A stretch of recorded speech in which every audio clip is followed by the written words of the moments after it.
Good afternoon, everyone. Welcome to our second breakout session of the day. It is my pleasure to introduce Vivienne. She has over 15 years of experience advising IBM customers on IT solutions, and she's a featured speaker at numerous conferences. Please welcome Ms. Vivienne SUEN. Ms. SUEN focuses on breaking down the complexities of cybersecurity in order to create practical solutions for her clients. She is a strong believer in diversity and creating new connections. Today, she's speaking on He's Inside the House. Give some dramatic effect there. Thanks, Vivienne. Take it over. Thank you, Jessica. It's deeply ironic that I'm speaking at this conference with the whole horror movie and Halloween theme because I am the biggest wimp when it comes to scary movies. I'm that person who's, hiding under the bed. I think that's something I actually did the first time I saw The Shining. Anyway, my topic is He's Inside the House, and that scary dimension of what's actually happening on your home network that you may or may not be aware of. So let's start with a story and a question. Do you really know who or what is on your home network? I have a friend who is a career-long security professional, and every week he has a babysitter who comes and watches the children so that he and his wife can have date night. Given that the babysitter is a teenager, she has an iPhone, and she has the Wi-Fi password.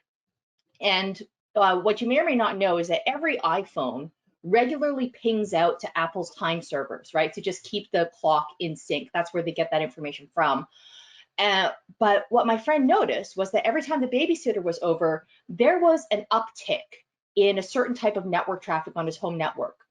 And he dug into it and looked a little deeper, and sure enough, babysitter's iPhone is pinging out not just to the Apple time server, but also to a bunch of random other time servers located in the Ukraine. So now my friend has a dilemma.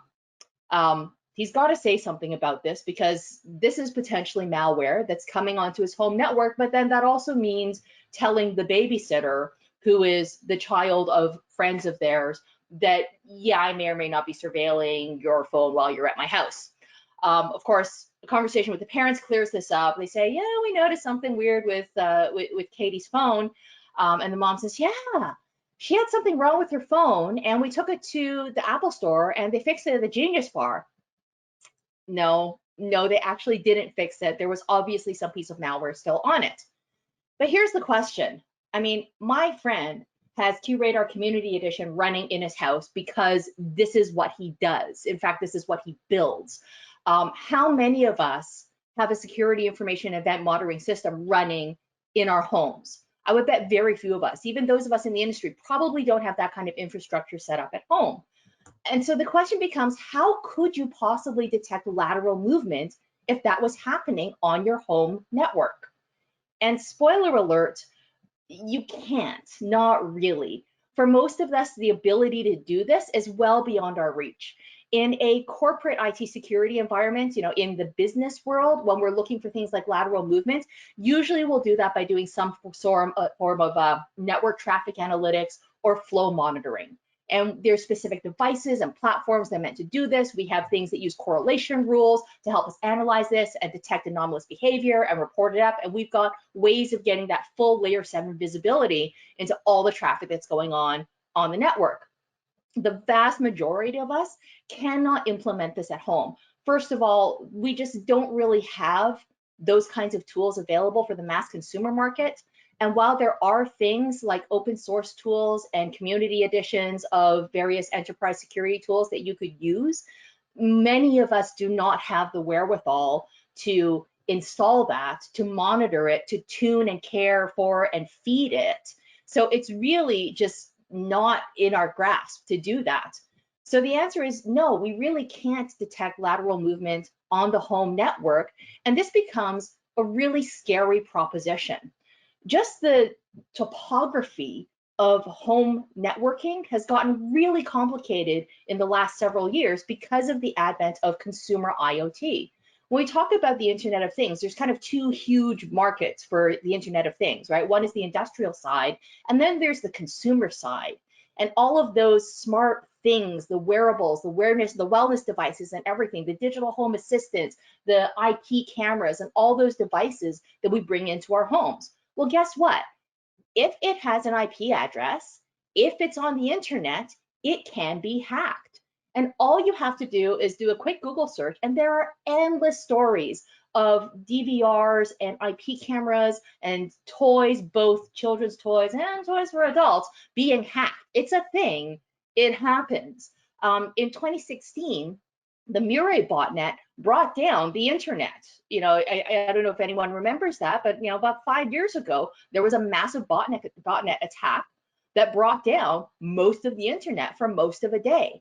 And the Murray botnet feeds on IoT devices. So in that particular 2016 attack, it was mostly DVRs and IP cameras that it was crawling around and co-opting, and brought the entire internet to its knees. It's not too far-fetched as something like this could happen at any time, really, because the Murray malware, that code is out there in the wild for anyone to download and use.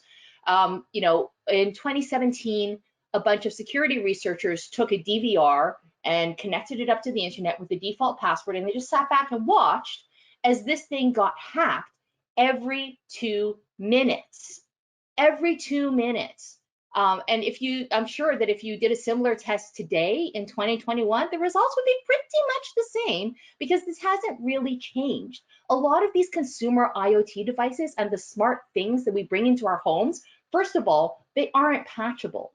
There's almost no impetus for the manufacturers of these devices to make them patchable. And then even if they were, all you have to do is look at IT security, and we know that in corporate IT, even when we can patch, we don't. So what's to say that we would patch all of the things in our house? We probably wouldn't, right? Yeah, not that, and most of them are patchable anyway. So why do we do this? Well, it's really very simple. The proposition and the value in consumer IT is vast, right? We bring these things in because we want these devices to find and monitor our stuff. We want them to help take care of us. We want remote control capabilities so that our smart device can do things for me. And these use cases for consumer IoT are very similar to the same use cases in industrial IoT. And if you do any kind of business market analysis on it, the fact that there are common use cases for consumer and industrial IoT suggests a couple of things, one of which being this is obviously here to stay. Now, I'm a technology optimist, and I really like to believe that the Internet of Things and the promises of all of these devices, both on the industrial and the consumer side, are really our promise for a brighter, safer, healthier future, but they're a huge security risk. And on the consumer side, the reason that we do this is pretty obvious, right? We, for the sake of convenience, are willing to compromise our security. And there are endless stories and jokes about the fridge in the middle attack. There's an actual story about a Roomba, the robot vacuum, that had a security vulnerability, and people were reporting drunk Roombas randomly careening around their homes. It's kind of funny until you think about the fact that you have a home appliance that somebody else is abruptly able to take control of. And that feels like a real violation and an intrusion. And there's all kinds of concerns about your personal health and safety, about your privacy, about the possibility of lateral movement, not just within your house, but among your social circles and all the people you know. Because if someone can get onto my home network and find my data and my information, what's to say that they're not going to find something that's going to allow them to go and infect my brother's house, my friend's house, my colleague's house, to say nothing of eventually going back to the mothership. But that's another concern I'll get to in a moment or two. Here's another story about consumer IoT. A few years ago, my husband had some accent lighting, fancy accent lighting that he wanted to put up in the TV room. So it's a colored LED strip with a little Bluetooth remote control, so you can change the strobing pattern and change the colors and have all kinds of, funky effects. Choose exactly the right shade of blue-green to accent the wall while we're watching Aquaman, because this all adds to the experience, I guess. And when he was installing these lights, he came to me in the middle of this installation and said, Viv, you work in security. And I said, well, thank you for noticing. And he said, so these lights, to make the lights work, I have to install an app on my phone. And I said, okay. But then I also have to create an account on their website. And when I create that account, I have to give them our home Wi-Fi credentials. And I believe at this point, my exact words were, burn it, burn it, burn it with fire. And those are, needless to say, not the lights that went up in our house. It was something else. But, you know, many of us make these mistakes. You want a device, you want the capability, and you'd like to do it at, let's face it, a reasonable price point. So we buy cheap things or things that are going to ship that much faster on Amazon instead of, you know, looking for manufacturers that are perhaps more reputable, instead of looking into, you know, what's the reputation of this manufacturer on privacy, on vulnerability. And the sad truth is that right now in consumer IoT, there is absolutely no impetus for the manufacturers to make these devices secure by default, let alone secure by design, which really, as a security professional, I don't want anything on my home network unless it's secure by design, but that's really not doable right now. And if I took that stance hard line, I'll never have a robot butler, and I desperately want a robot butler someday.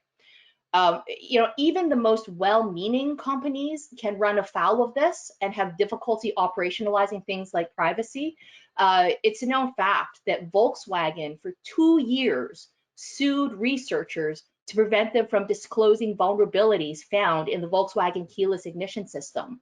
So there's a very real conflict between public and private interest, and we're seeing that play out in some pretty dramatic ways in this industry and in this arena. So what can we do? What is someone to do? Granted that, you know, we don't all have the wherewithal or the knowledge or the patience to set up full security infrastructure in our homes when, you know, all we want is our Netflix and our business applications. What can we do? Well, there's a few things that we can all do to stop the attacker from entering or from traversing your home. And one of them is look at your home network. Here's some free tips on home network essentials for 2021. A lot of us invested in higher bandwidth or mesh networks. And if you did that, set up separate Wi-Fi networks for your home users. These are all the people that you were in lockdown with. A separate network for your guest humans with a separate password, right? These are the people we can hang out with now who have your Tupperware because we can socialize again. And if you can bring yourself to do it, set up a third network just for all those IoT devices, for your smart things, your appliances, etc. Because if you do this, this is micro segmentation for the home front. And it's not that difficult to do. Most of the major mesh network manufacturers make it really easy for you to do this. And there's no excuse. If you have a mesh network, and you know, I don't really care which one you have, there's a lot of good ones out there.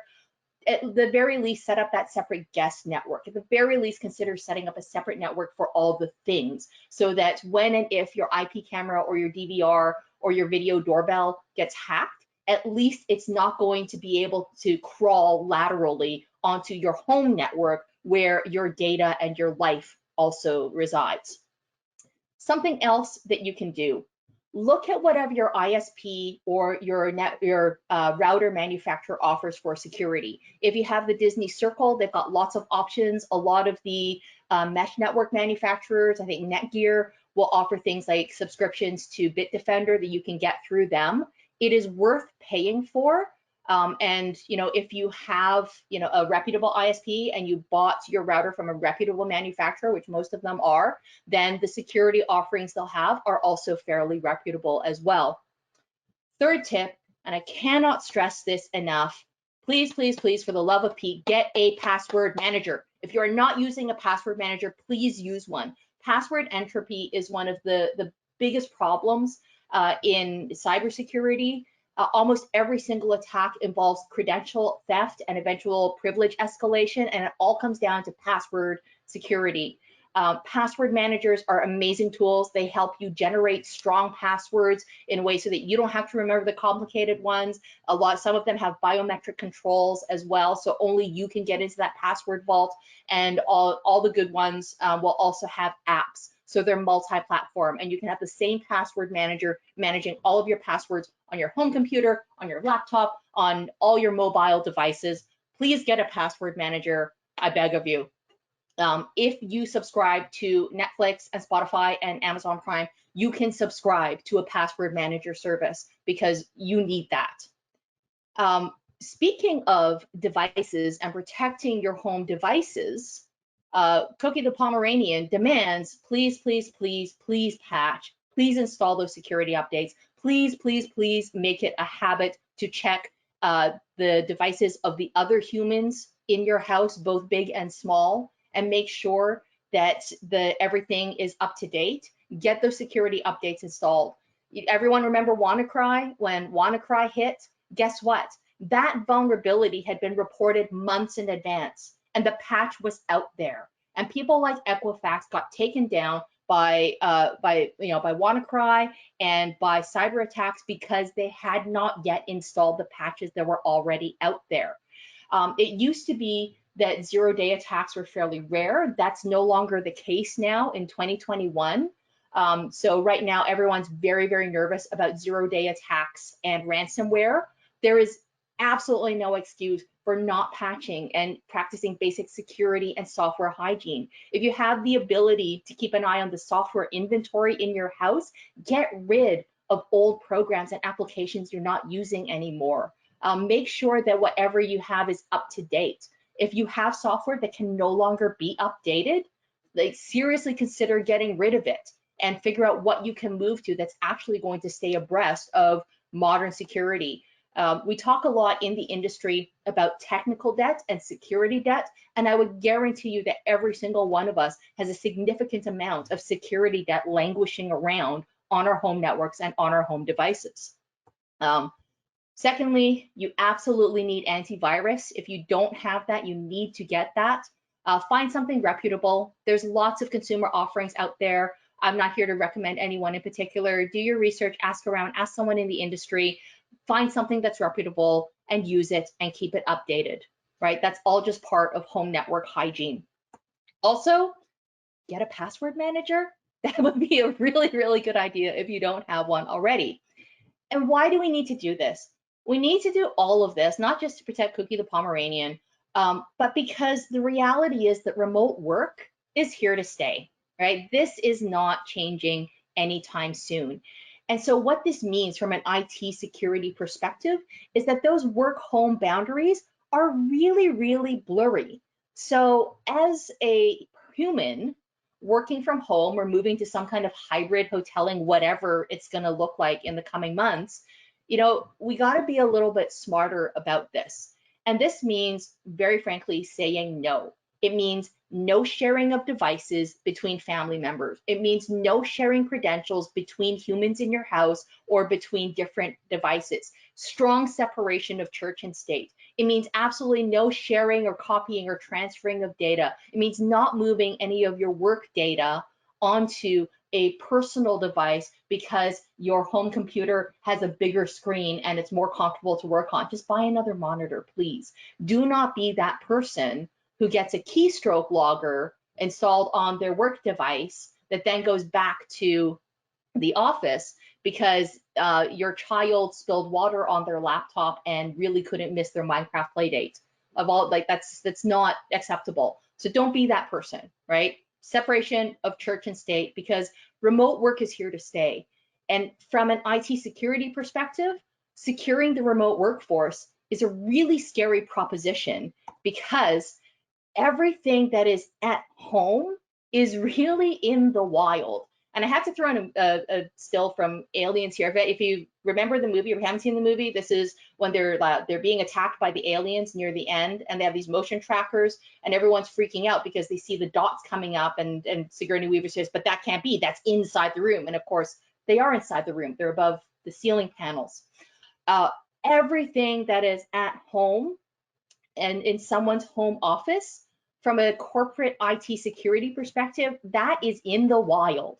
And thanks to VPNs, which we have all been using a lot of in the past year and a half, everything that's in the wild has a direct tunnel right back to the corporate environment. And the problem with VPNs is that they kind of assume, I mean, VPNs were invented in a kinder, gentler time, when you kind of could assume that whoever had access to that tunnel, if I use like a tunnel and castle metaphor, a VPN is basically like a tunnel that goes straight to the treasury, and you don't post any guards at it. You just kind of assume that anyone who can find the entrance to the tunnel should be able to use the tunnel. And of course, that's just not true anymore. And that's why security strategies and security approaches like Zero Trust, like Secure Access Service Edge, SASE, talk about eliminating VPNs, which scares a lot of people because that's what we're used to. But from a security point of view, securities are really horrifying. It's that open ceiling above the room that the aliens can crawl through and crash down, and then adios Hudson, and the whole movie suddenly becomes a lot less funny. So eliminating VPNs is a huge tenet of most people's zero trust strategies, and how we re-architect our networks is a huge part of where 21st century security has to be.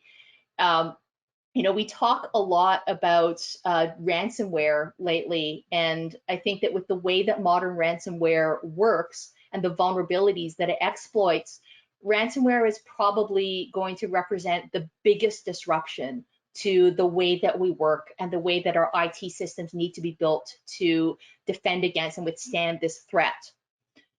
Now, I can't talk about remote work and about home network hygiene and all of that without talking about the human factor, and without talking about what cyber and digital the hygiene and best practices really should look like.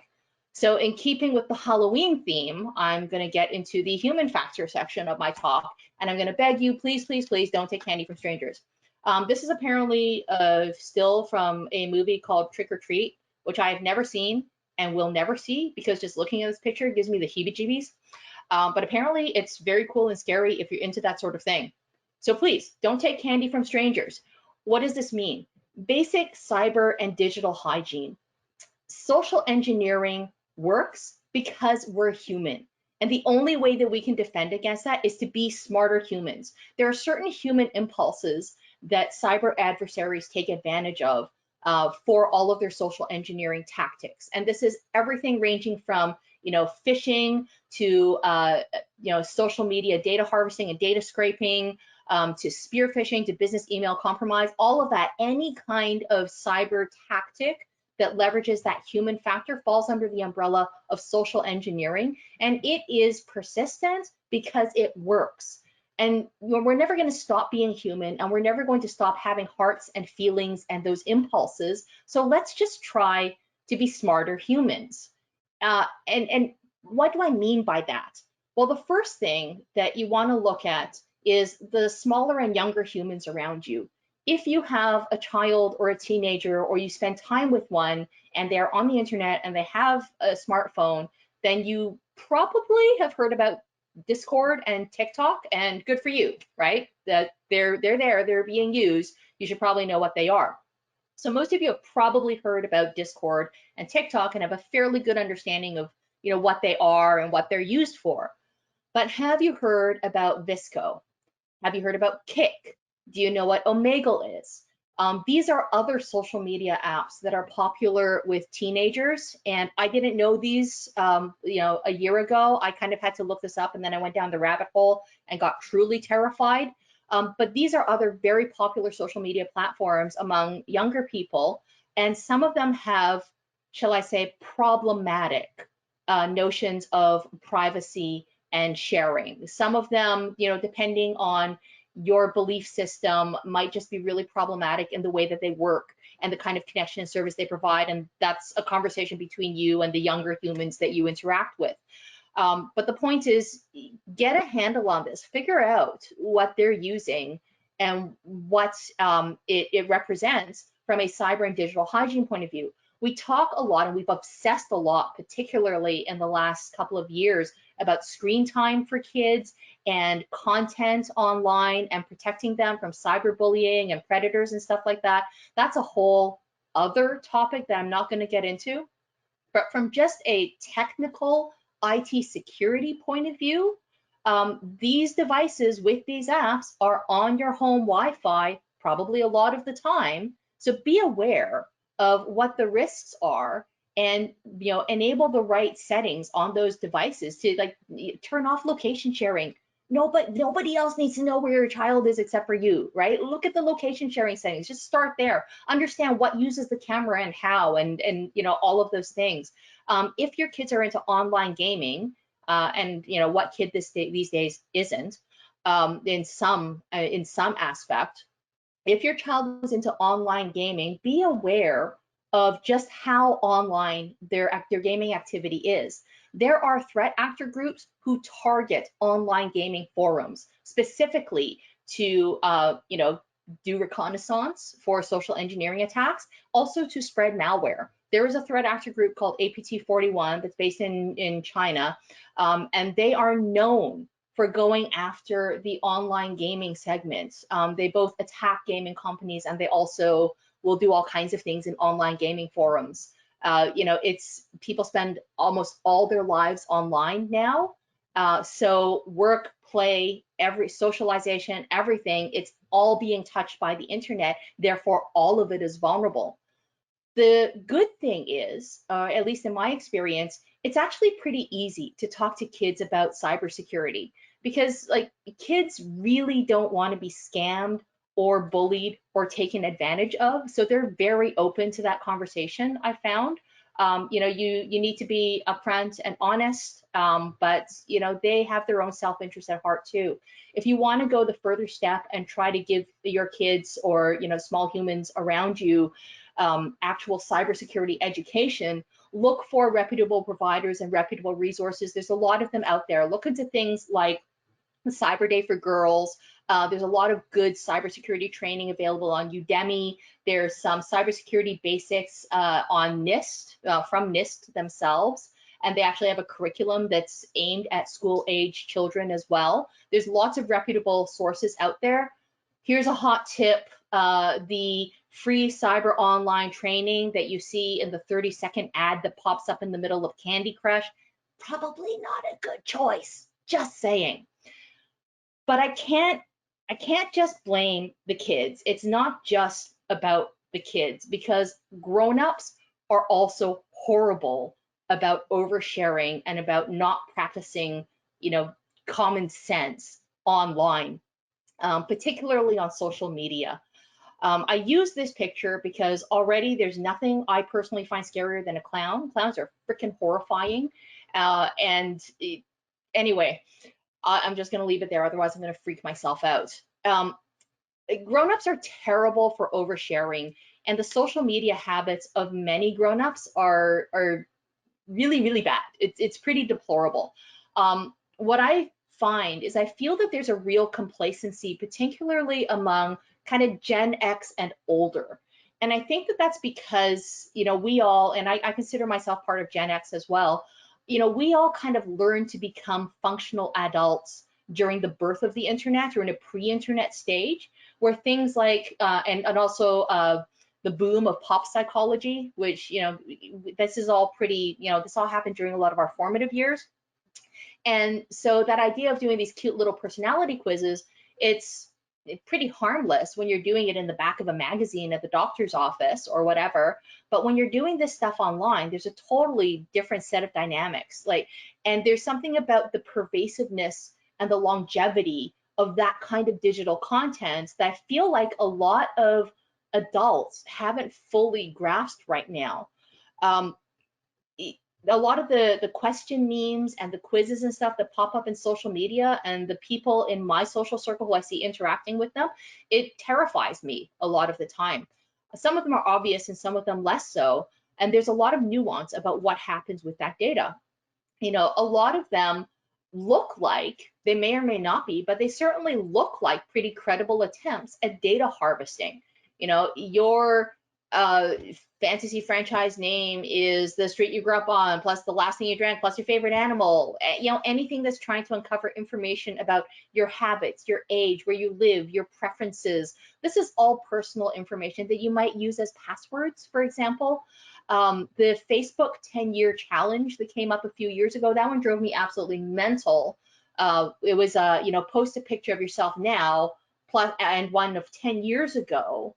And congratulations, you've just handed somebody an incredibly well curated set of facial recognition data. For anyone who's trying to train a facial recognition algorithm, that Facebook 10-year challenge was a freaking gold mine.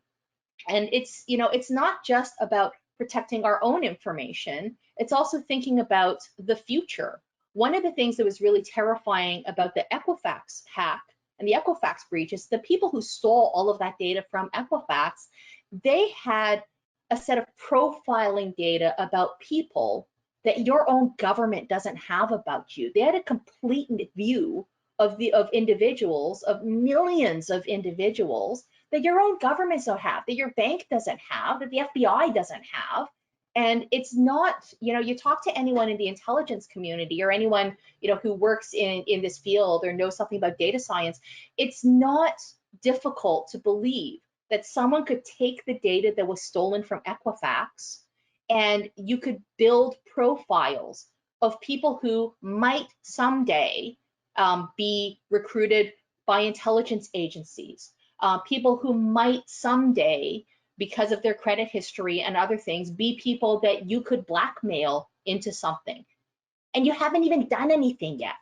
And even if it's not about, you know, those individuals, even if it's not about me and my life choices, I've got the life choices and the future of the small humans around me to think about too. You know, suppose that your child who, you know, loves to sketch and loves to travel, goes to architecture school, and someday becomes an architect designing buildings on army bases that require top secret clearance. But many years ago, you gave up a lot of your personal information on Facebook by playing personality quizzes. Well, guess what? This is a real vulnerability, and anybody who works in intelligence will tell you so. So it's not just about, you know, my life and my data right now today. It's also thinking about what could this stuff be used for in the future. And when you talk about profiling data and the ability of people to profile and correlate data, I mean, this is even leaving aside all of the routine and completely legal data harvesting and data tracking that goes on just because we participate in e-commerce and social media accounts. And like, that's not regulated, it's not illegal. When we start looking at all the kinds of profiling that can be done by people with nefarious intent, you can start building profiles of people based on geography that would be perfect for launching, say, disinformation campaigns around the time of major political events or times of great economic unrest or stability or global crisis like the pandemic that we just went through.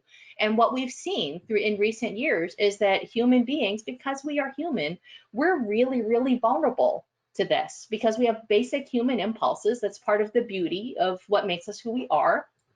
And that's what social engineering preys on. And it's not just about stealing passwords. It's also about all that data, where it goes, the profiles they build, and then the implications of other people knowing you that well, not only today, but also in the future. One of the worst things that you can do is continue to interact with those posts. So now that I've, you know, turned everybody off question memes and online quizzes, you know, please don't go out on Facebook and start yelling at everyone you know, or start commenting on those posts by saying, oh, don't give hackers your information. Like, the last thing you want to do is interact with them, because you've done a couple of things. The moment you interact with the post, this is how social media works. One, you've drawn attention to yourself, and two, because you interacted with the post, you've just given it an upvote in the algorithm. So, you know, be careful about this. Here's a tip. There's no such thing as free psychoanalysis. If you're not straight up paying for it, then you're not getting insight. In fact, you are the product. So while it may be really amusing to do the quiz and figure out which member of BTS I should marry, I'm not going to do that. I don't need that kind of insight. And anyway, I already know the answer. It's all of them. I'm not going to do that. But what I am going to do is I'm going to recognize that there's a very real human part of me that has a need for connection, that may or may not in a particular moment like want some kind of framework or some kind of push towards some kind of self-introspection. There's something in me that just wants the satisfaction in sharing something that's meaningful to me with other people. So don't do that online with complete strangers or with anonymous question memes and quizzes and posts. Do that with humans that you know. When you feel that urge and you feel that need, this is what I try to do now. Call up a person that you know, an actual human being, and just say, hey, I'm feeling kind of isolated and I'm feeling kind of blue and I could use some validation right about now. Could you tell me something that you like about me, please?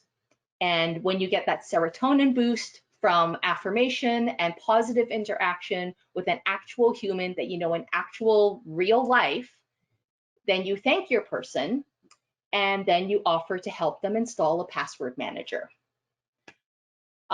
Thanks for joining me today. I think I still have a few more minutes if there's any questions or if anybody has other stories or jokes they'd like to share. Yeah, I'm here. Awesome. So if you're okay with it, Vivienne, I can read a couple of questions to you from the audience. Absolutely. First one was, don't password managers make it easy for attackers to steal all your passwords easier by putting them in one place? So the answer is yes and no. Most of the major password managers out there have very good track records on security, and they also have all kinds of encryption and other controls. There's the one that I use, for example, is so well locked down and encrypted that if I lose my master password, even I can't get that back. It's gone. Like all those passwords are just not available. So no one can steal them. And I can't even get back into them myself if I lose my master password. There's a number of offerings that are out there. There's a number of companies that are starting to use password managers. IBM, where I work, not only uses a password manager and has encouraged all of us to get on it, but they've also offered all of us family subscriptions on their dime because they've recognized that, okay, I might be a good corporate citizen and have strong passwords and use my password manager, but if my young human does not, or if my husband does not, then that's a huge problem as well. Most of the major password manager platforms that I'm aware of have very good track records on security, and I'm not aware of any major breaches or thefts from the major providers. It's a very Awesome. good question though. Yeah.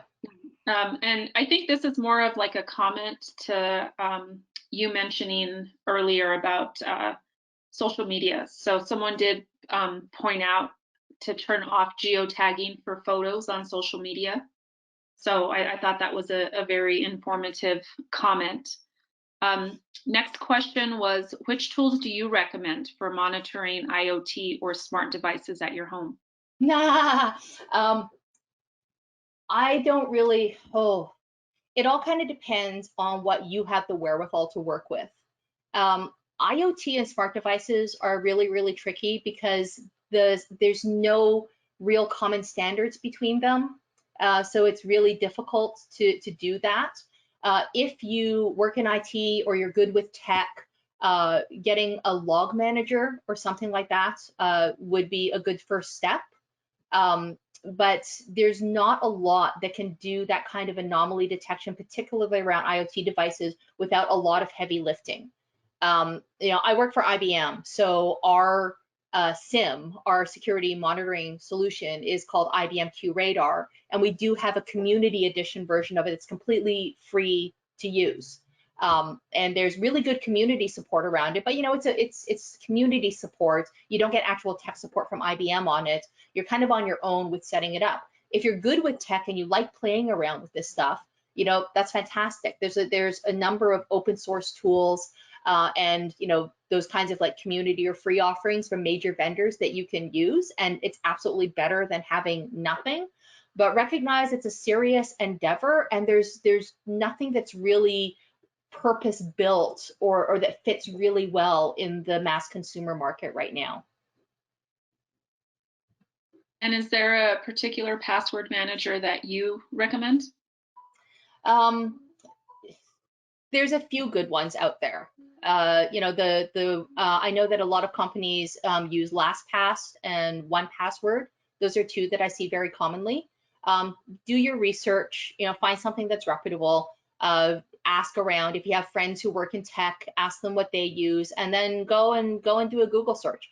Has XYZ password manager ever been breached? And can you share any insights on trusting ISPs to provide better security monitoring and protection as a service in the future? Example, can we trust external security services for home and family security? So the answer to that is sometimes. So first of all, I'm assuming that most of this audience is in the United States, and you have a very, very different telecommunications and ISP market than we do in Canada. I live in Canada, where we have far fewer choice in providers, and all of our providers are very, very big.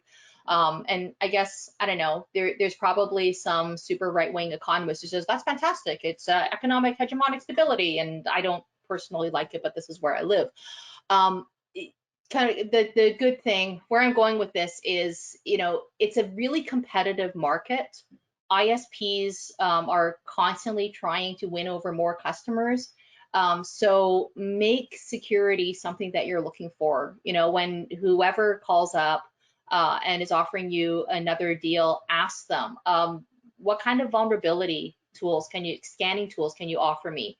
What kind of security can you offer me for all of my mobile devices? Oh, you're going to rent me a router? Can I create multiple Wi-Fi networks on that? Because I want to have separate Wi-Fi networks for different reasons and different purposes. Ask those questions. The answer, I doubt that the answer to all of those will be, wow, yes, here's a fantastic option we have for you. But the more people ask, then the more the market's going to realize that this is where it needs to be. I think we're at a real inflection point right now between public and private interest in consumer privacy and consumer security. The privacy and security dialogue is changing all the time. Privacy is really difficult for tech companies to operationalize, and it all kind of flows together. And I think that with all of the privacy regulations that are coming to bear, we're at an inflection point where, to protect privacy, a lot of service providers have to really start looking at the security controls around that, and it's going to kind of start dragging things like the consumer tech market in, because everything's going to have to start being more secure by default and by design.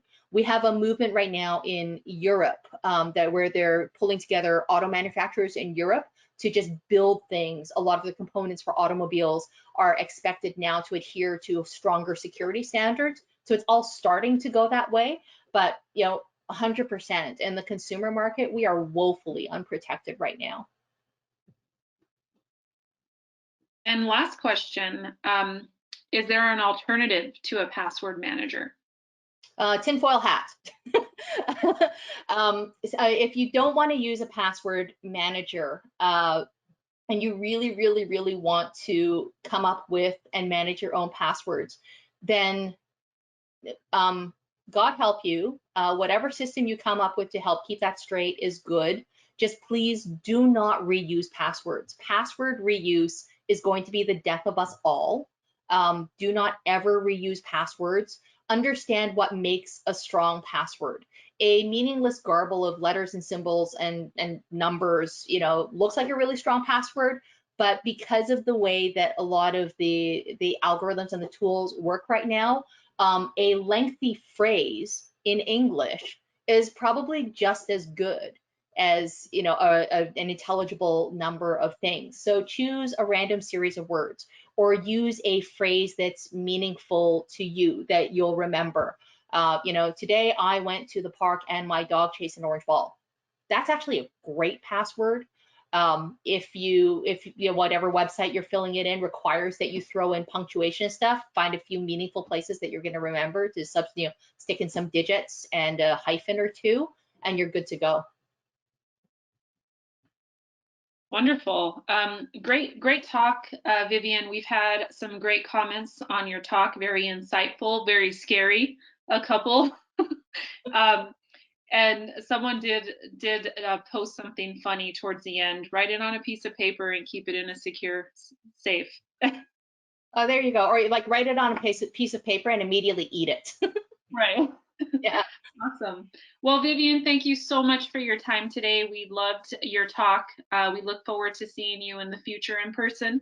And anybody else, we'll see you here for our last set of breakout sessions at 3:35 Eastern time. Have yourself a great day, Vivienne.